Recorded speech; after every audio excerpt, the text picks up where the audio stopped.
Agora a gente quer discutir um pouco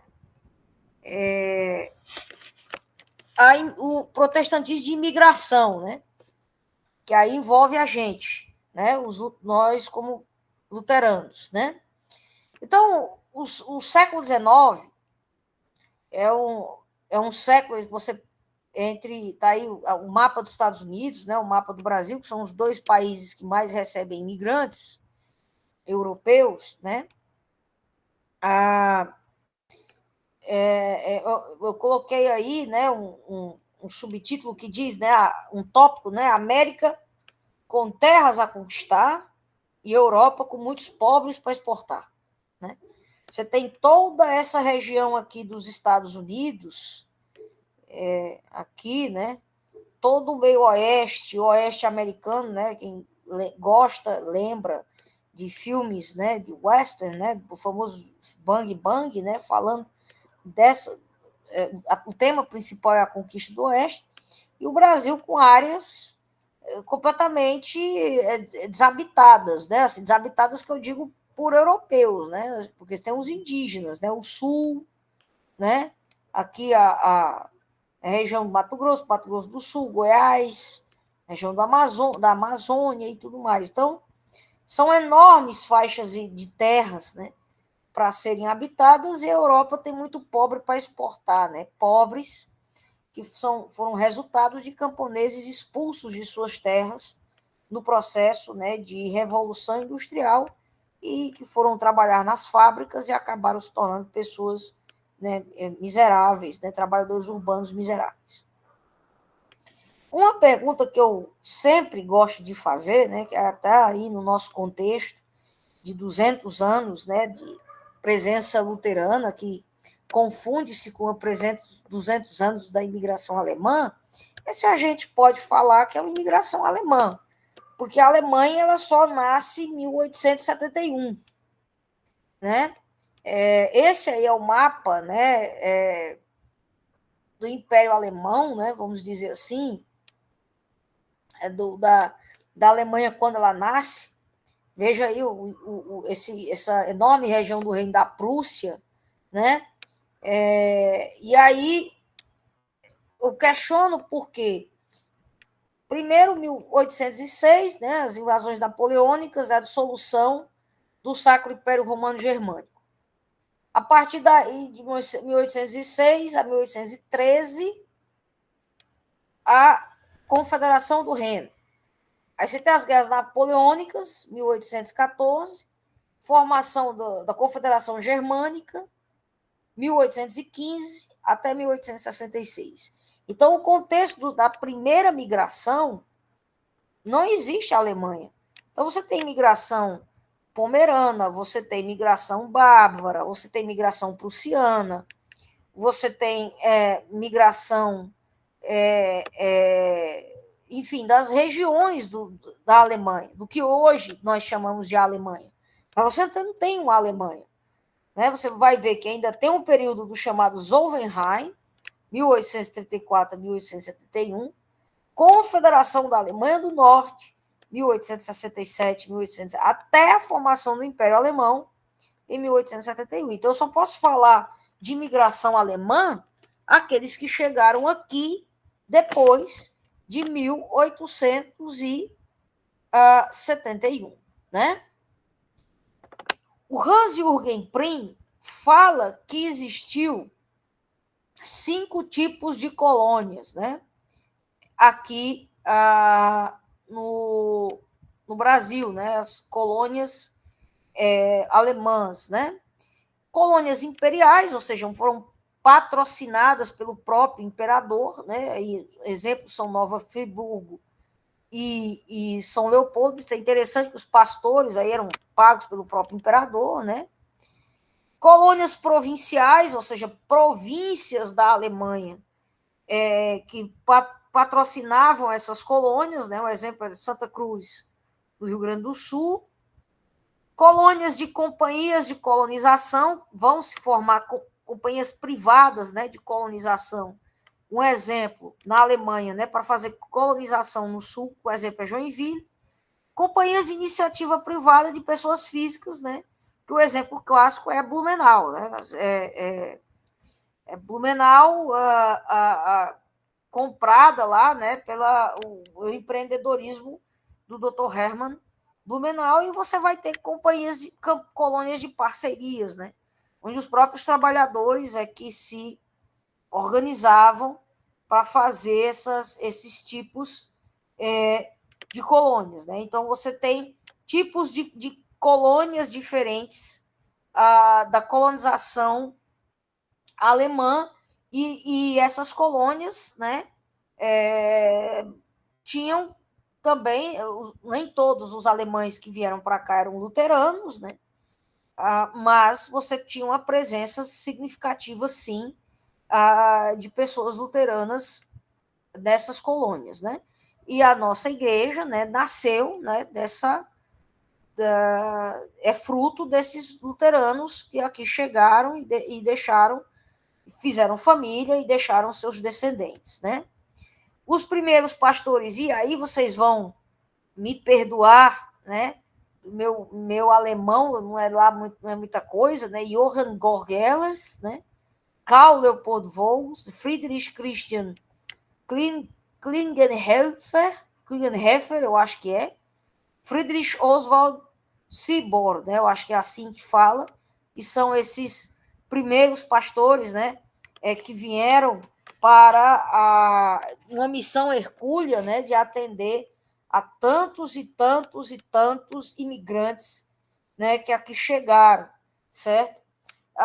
Como vocês têm uma aula específica no curso sobre luteranismo, né? Então, eu já não vou focar tanto na história da igreja luterana, tá bom? Porque vocês têm uma aula específica para isso, mas eu apenas estou citando para não perder aqui a linha de raciocínio da minha aula, tá certo? Vamos para frente. Deixa eu pegar aqui mais material, tá? Bom,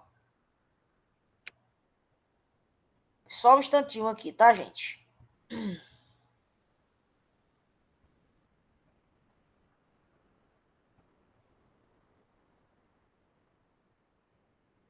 Mas quando a gente fala de imigrantes, né, a gente não pode esquecer que não teve apenas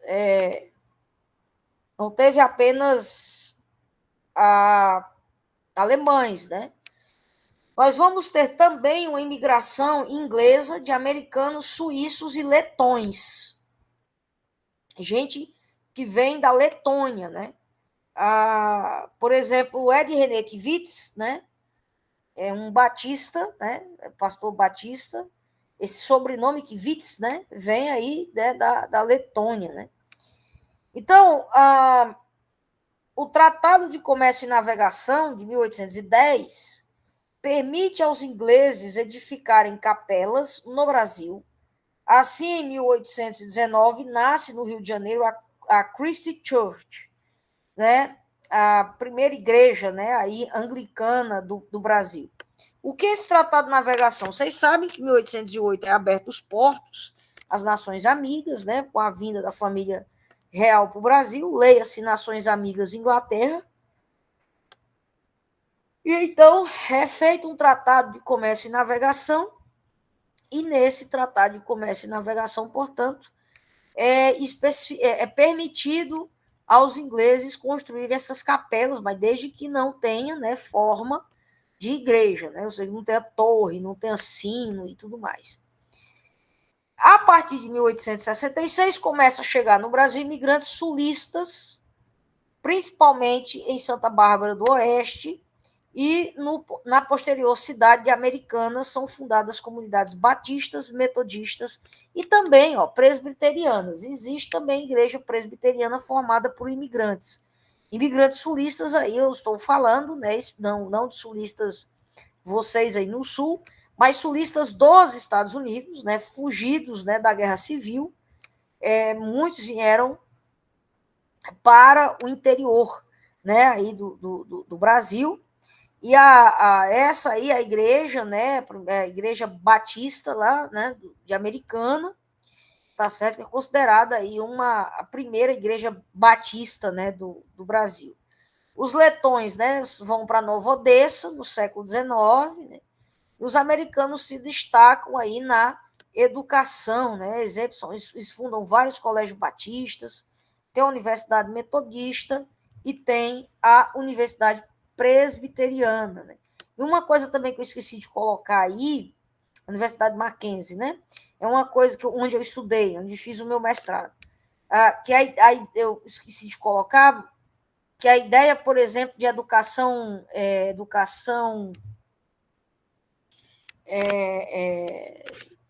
meu Deus, técnica, né, no Brasil, foi trazida pelos metodistas. Eu esqueci de colocar, né, mas eles fundaram em Santa Bárbara do Oeste um colégio, o primeiro colégio, a ideia de colégio técnico, né, escola técnica, né.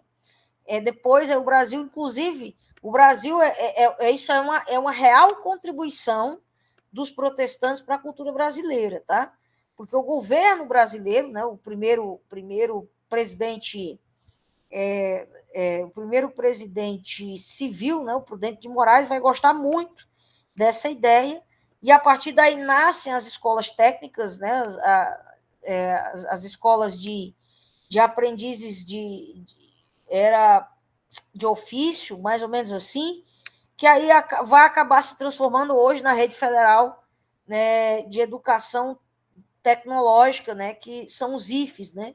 Aqui, por exemplo, é o IFCE, aí você tem no Rio Grande do Sul, né, você tem o IFRS, né, você tem o Santa Catarina, IFSC, enfim, você tem vários institutos federais aí espalhados pelo Brasil, vindo de uma ideia, né, de uma escola metodista, né, lá em Santa Bárbara do Oeste, tá? Vamos para frente. Aqui, só um instante, deixa eu ver aqui mais.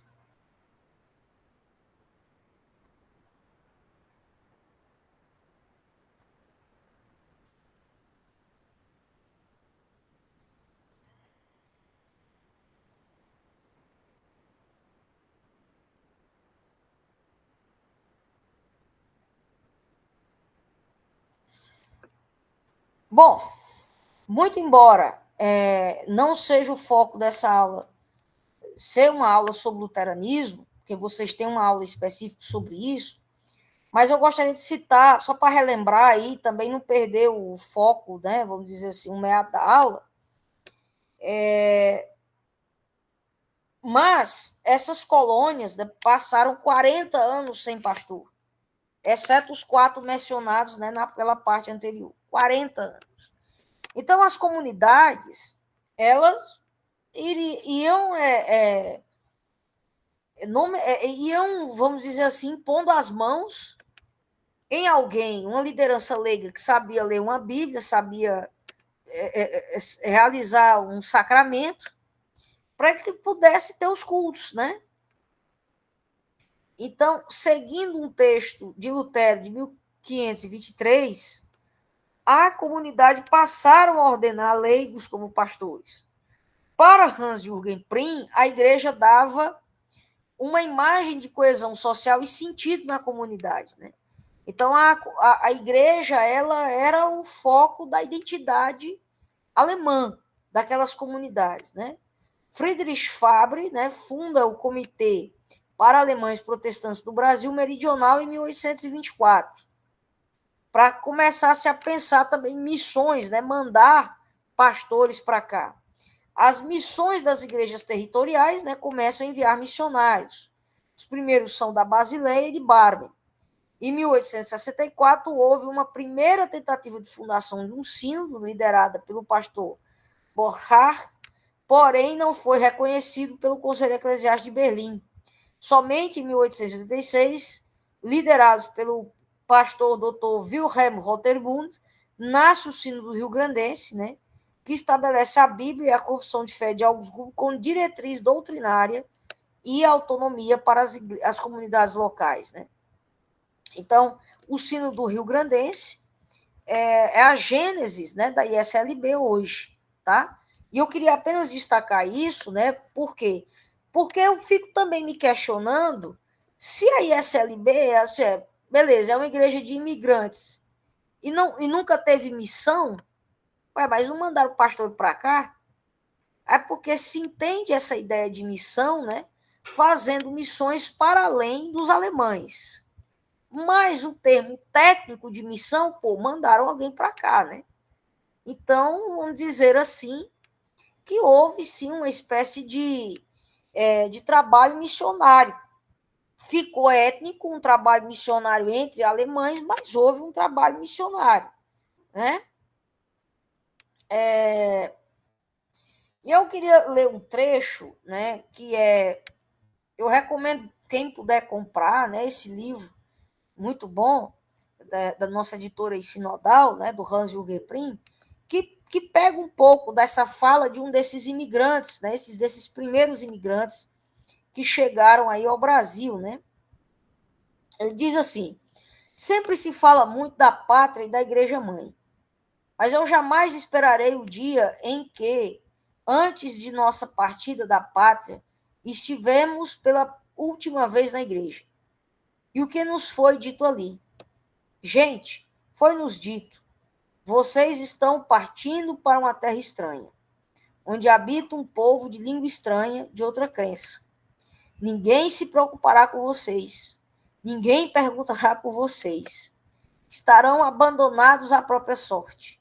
Nenhum sino os convidará para a igreja, né? Porque o sino, né, quando bate, né, não é só o sinal para ir para a igreja, né? É porque ele parece com, né, aquele som assim, com, né, venha, né, em alemão, né?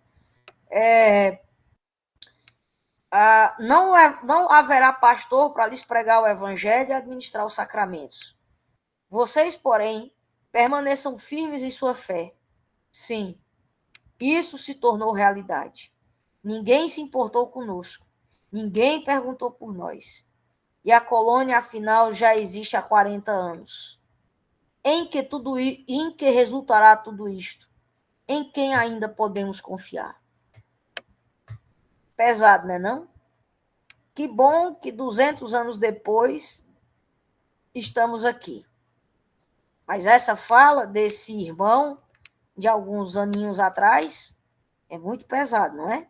Para a gente refletir sobre o nosso papel como luteranos no Brasil. Isso nos faz pensar o que a igreja luterana, o que a ISLB está fazendo hoje para que ela possa comemorar 250 anos, 300 anos, 350, 400 anos no Brasil.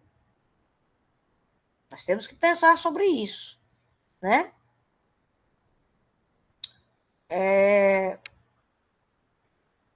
Agora, certo?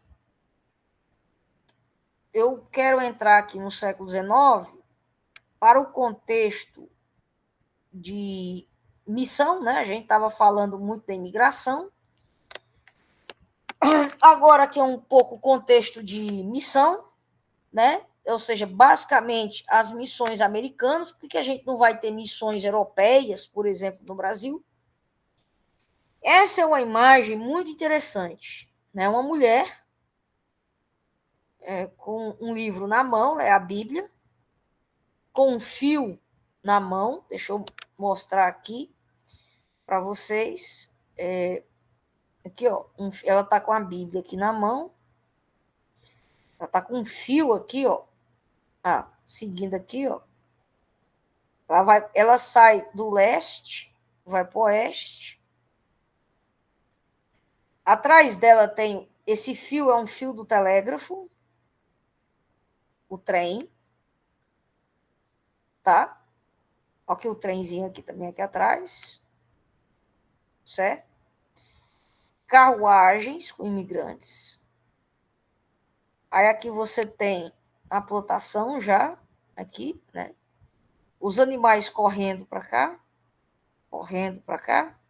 os búfalos correndo, sendo perseguidos, os índios fugindo, e você não tem uma árvore. Isso aqui é a imagem da doutrina do destino manifesto. Uma mulher branca, loura, levando o progresso para o oeste. O telégrafo, o trem, os imigrantes com a agricultura, destruindo a natureza, né? Daqui os animais correndo, destruindo os seus verdadeiros moradores, os indígenas. A ideia de destino manifesto, a ideia de que os Estados Unidos é uma nação criada por Deus, porque quem chegou lá foram os puritanos, é muito forte. Né? Os puritanos chegaram com uma ideia de que somos a nação eleita de Deus, o povo escolhido de Deus. Estamos cruzando o Atlântico, o Novo Jordão. Chegamos nos Estados Unidos, na América, a Nova Canaã. Portanto, os indígenas são os novos cananeus, cananitas, que podem ser mortos, sem problema nenhum. Porque agora é uma espécie de segunda tomada da terra, né? De segunda tomada da terra, como se eles fossem Josué tomando Israel. Né? Por isso que a ELCA, a Igreja Luterana lá dos Estados Unidos, não comemora o Thanksgiving, o Dia de Ação de Graças, porque no outro dia mataram os índios. Fizeram uma refeição bonita lá, e aí houve um massacre. As gerações foram massacrando os índios. Né? Então, eles têm uma ideia de que eles são um povo eleito, destinado a levar o progresso dos Estados Unidos ao mundo, é levar o progresso do reino de Deus. Para o americano, eles confundem expansão americana política com a expansão do reino de Deus. E a guerra anglo-americana, que ainda aconteceu uma guerra entre Estados Unidos e a Inglaterra, depois dos Estados Unidos independente, em 1812, se não me engano, posso estar enganado, mas chegaram a queimar a Casa Branca, né, os ingleses, né, destruir a Casa Branca, a primeira, né, Casa Branca, e eles venceram de novo. Isso passa uma ideia de que realmente eles são invencíveis. E aí se construiu essa ideia, né, de doutrina Monroe, a América para os americanos. Ou seja, sai daqui, ingleses, vocês não têm influência aqui, então nós não queremos missionários europeus aqui. E essa ideia do destino manifesto, que estão destinados por Deus para levar o seu reino. Nação escolhida de Deus, é isso. Eles pensam isso mesmo. Tá? E a ideia de branco nos Estados Unidos é uma coisa muito peculiar. O branco não é a pele branca. Branco é anglo-saxão calvinista. Por exemplo, um polonês, um polaco, né, um irlandês, o Joe Biden, descendente de irlandeses. O John Kennedy era descendente de irlandeses. O Biden e o Kennedy são católicos. Eles são uma espécie de branco de segunda classe.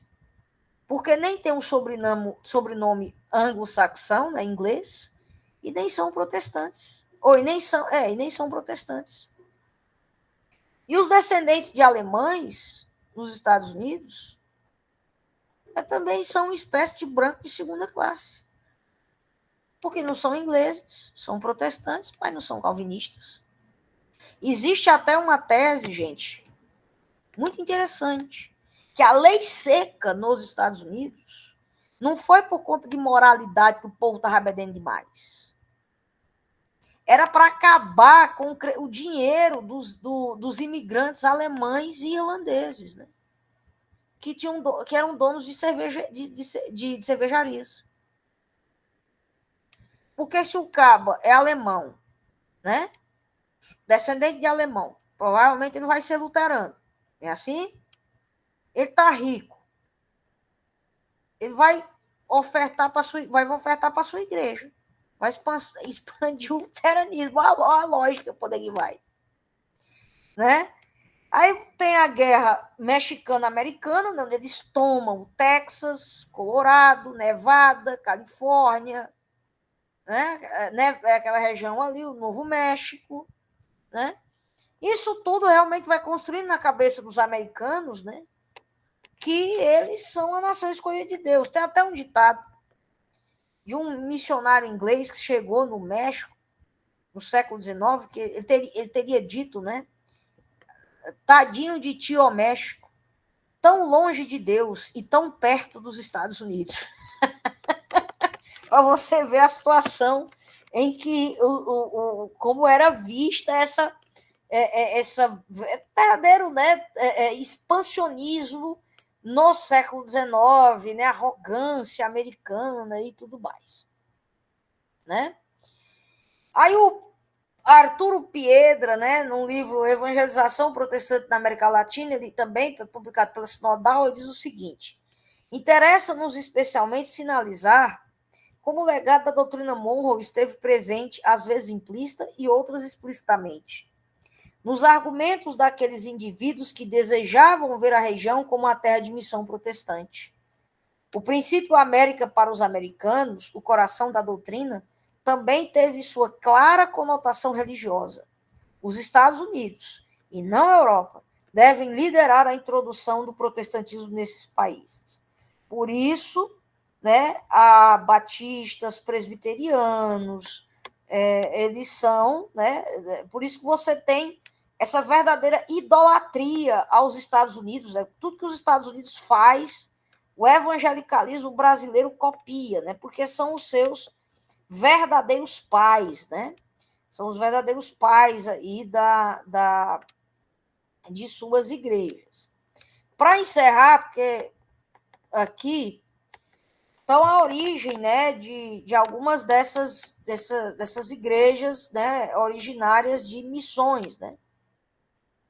Esse aí é um caso curiosíssimo. É um médico, né, escocês, Robert Reid Kelly, que veio para cá sem nenhuma missão. Ele veio como médico, sem nenhum financiamento de nenhuma agência missionária. Funda a Igreja Fluminense, que é a gênese das igrejas congregacionais no Brasil, né? Então, depois de um tempo na Ilha da Madeira, chegaram, né, o casal, né, a Sarah Kelly, uma compositora de vários hinos famosos do protestantismo brasileiro. Depois de passar um tempo na Ilha da Madeira, chegaram no Brasil em 10 de maio de 1855. Em 19 de agosto de 1855, eles fazem, né, realizam a primeira escola bíblica dominical, que é uma herança metodista, né?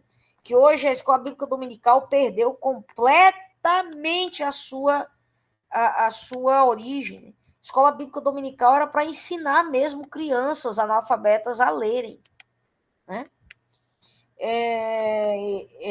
11 de julho de 1858 é organizada a Igreja Evangélica Fluminense, né, que é a gênese das igrejas congregacionais no Brasil. Forte destaque na área social, né? Por exemplo, o Dr. Robert não aceitava, para ser membro da Igreja Evangélica Fluminense, dono de escravo. Se você quiser ser batizado em membro da igreja, você precisava forrear, né? Ele tinha essa luta forte aí, né? A dona Sara ajuda a organizar salmos e hinos, né? E o início da música evangélica brasileira. Salmos e hinos é até hoje o inário, né, das igrejas congregacionais. Aí você tem um jovem missionário, Ashbel Green Simonton, né? Vem do seminário de Princeton para o Brasil, onde ele chega em 12 de agosto de 1859, e né, é a narrativa, né, dos presbiterianos, do nascimento do presbiterianismo do Brasil. Em 1862, nasce a Igreja Presbiteriana do Rio de Janeiro. Em 17 de dezembro de 1867, José Manuel da Conceição é ordenado pastor presbiteriano, né? Ele era um padre, certo? E aí você tem tantos missionários vindo do norte como do sul. E isso é muito das duas igrejas, né? E o problema da guerra nos Estados Unidos também foi trazida para o Brasil, né? Então, também havia disputas aí, diferenças entre eles, por conta da guerra, né? Eles também não se davam muito bem nesse sentido aí. O metodismo, né? O metodismo chega com Daniel Kidder, né? Tem duas passagens pelo Brasil. Daniel Kidder deixou um diário muito importante sobre o Brasil, que inclusive ajudou a Sérgio Buarque de Holanda a escrever o famoso livro Raízes do Brasil, né? Június Newman, que é essa aí dessa foto aí, né? Atuando principalmente em Santa Bárbara do Oeste, Piracicaba.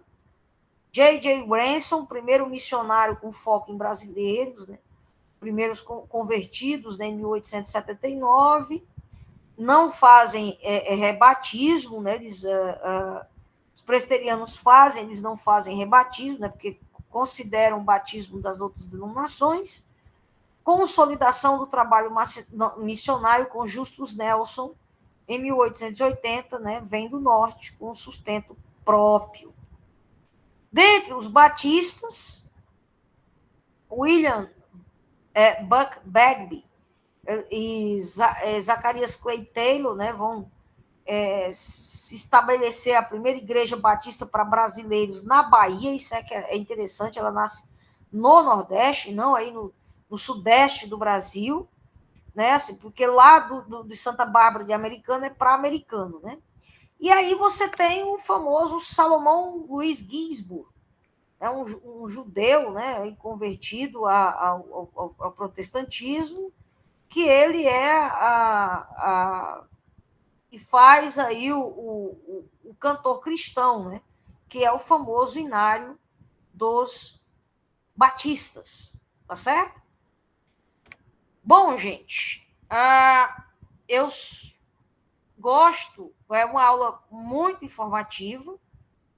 A gente vai dar continuidade ainda na próxima aula sobre pentecostalismo, mas nós temos aí 10 minutos para perguntas, considerações, e fiquem à vontade. César, por favor. Boa noite a todos, boa noite, professora. Minha dúvida é sobre aquela imagem que você comentou e que reflete essa intenção, essa visão dos povos ali, dominação americana, né, quando eles estão chegando ali sobre os povos, dominando o território e tudo mais. E que me chama a atenção na imagem aquela coisa explícita ali, né, da mulher loura e tal, indo, avançando sobre o território, trazendo, no caso, a civilização ali, né? A minha dúvida é se isso tem relação, ou se tem uma relação direta, né? Ou se é propriamente isso, aquela visão do fardo do homem branco que eles tinham, e que até inspira, se eu não me engano, o autor do livro, da história lá do Mowgli, né, o Menino Lobo, e que traz toda essa visão também da questão do homem branco ter esse fardo de dominar sobre o mundo, de colocar a ordem no mundo, né, a partir do povo dele, né, e bem essa ideia dos ingleses, né, também, que o autor também do Mowgli também é inglês, né. Por isso minha dúvida, se eles têm bem esse foco, se é a mesma coisa ou se são coisas diferentes, e se esse pessoal bebe dessa fonte, né? Excelente pergunta, César. Essa imagem aí, né, que é do Destino Manifesto. Olha, como os americanos são originários da cultura inglesa, sim, eu acho que bebe sim. Mas eu acho que no caso dos Estados Unidos a coisa é muito mais complicada, né? Por exemplo, eu gosto muito de ficção científica e existe um livro muito famoso, que aí você vai perguntar o que é que tem a ver, mas tem tudo a ver com a sua pergunta, A Guerra dos Mundos, de H.G. Wells, né? O que é a Guerra dos Mundos de H.G. Wells? Ela é de 1898. Inclusive, as ilustrações originais foram feitas por um brasileiro, não sei se vocês sabem disso, mas foram feitas por um brasileiro, sim, né? Henrique Alvim Corrêa, o nome dele. O H.G. Wells, muito tempo depois, ele deu uma entrevista sobre o livro. Qual era o sentido da Guerra dos Mundos, né? Na Guerra dos Mundos original, os marcianos vêm e tomam Londres, que era o centro do mundo, né? E aí ele diz o seguinte: a Guerra dos Mundos é uma crítica minha. É isso o H.G. Wells dizendo, né? a essa percepção inglesa do Império Britânico de que ela é uma civilização superior e vai avançar sobre outras civilizações e destruir outras civilizações que elas consideram inferior. Só que, ao mesmo tempo, o livro também tem um pouquinho de pedância, porque os ingleses são tão superiores no livro que quem é mais superior tem que ser ET, tem que ser fora da Terra, né? Mas é uma crítica a essa percepção neocolonial, sim, sem dúvida nenhuma. Essa questão do fardo do homem branco tem, só que nos Estados Unidos é muito mais complexo. Por quê? Porque não tem um fator religioso na Inglaterra. A Inglaterra é puramente racial. A Inglaterra é puramente político. Na Inglaterra é puramente político, racial, a ideia do Herbert Spencer, né, da teoria lá do darwinismo social. Se você tem uma evolução das espécies, por que vai parar na raça humana? Aí você tem a raça branca superior, a raça amarela um pouco inferior, a raça vermelha, que seriam os indígenas, um pouco mais inferior, e aí a mais próxima dos primatas são os negros. Então, por exemplo, quando você ofende um negro chamando de macaco, não é uma questão fenótipo, é uma raiz mesmo de dizer assim, você está mais próximo geneticamente, cientificamente de um macaco. Porque quando você retira a imago Dei, então você pode matar. Se tornou um animal, você tem essa perspectiva.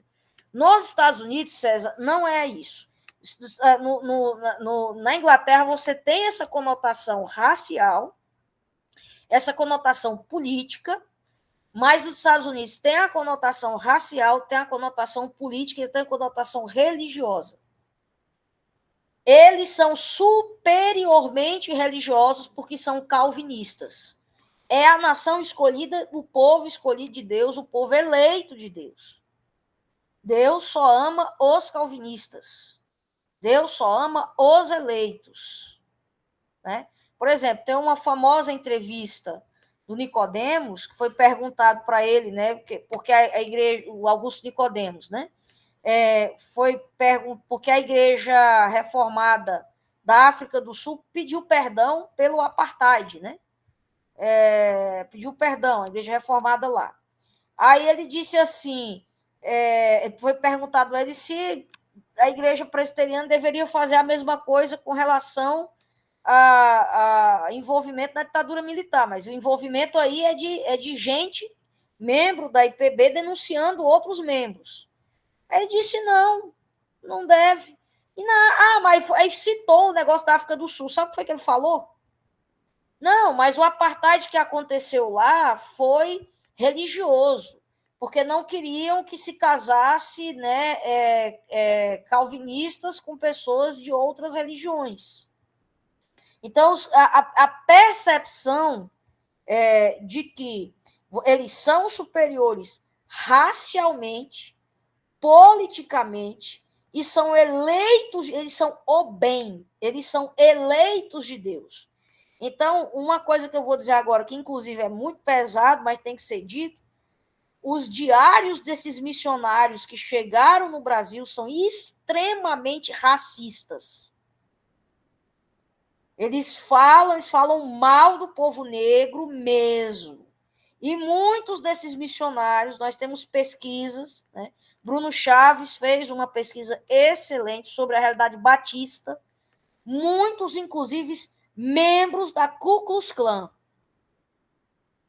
Vocês terem uma noção, membros da Ku Klux Klan no Brasil.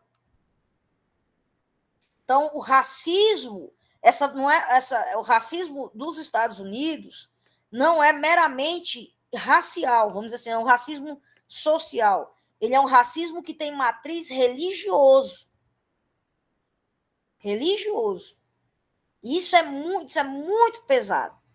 Né? Ou seja, a ideia de que, foi aquilo que eu falei, né? Um luterano, cara de sobrenome dinamarquês, branco, transparente, vamos dizer assim, mas ele, para um americano racista, ele não é um branco branco. Ele é um branco de segunda classe, porque ele não tem sobrenome inglês e ele não é calvinista.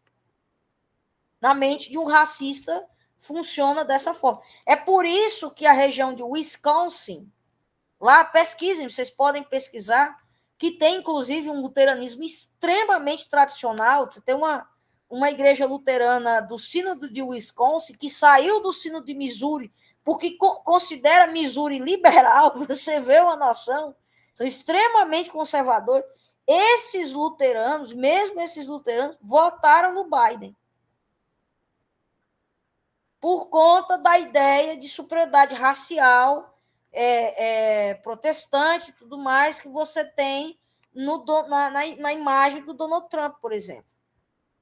Então, por exemplo, a Mariah Carey, que é uma cantora muito famosa, né? Ela é considerada negra nos Estados Unidos. Porque a ideia de raça lá é genótipo, não é fenótipo, como é no Brasil. Então, por exemplo, se você tiver o seu tataravô negro, você ainda pode ser branco, que nem a imagem dessa loura aí. Mas se você tiver um tataravô negro, você é negro.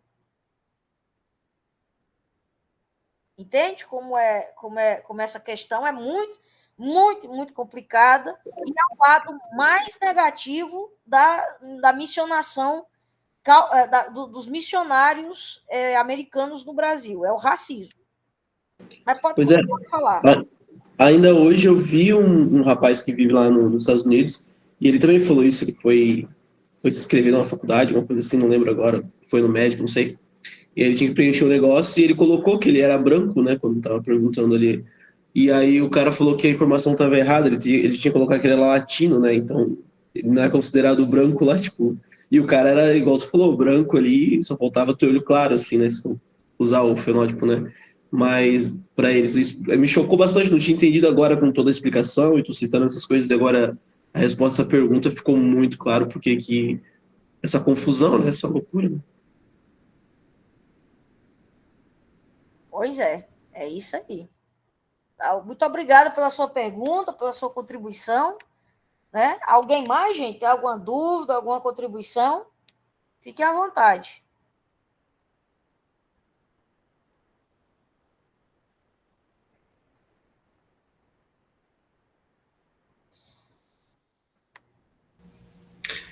Boa noite, professora. Boa noite, Viviane.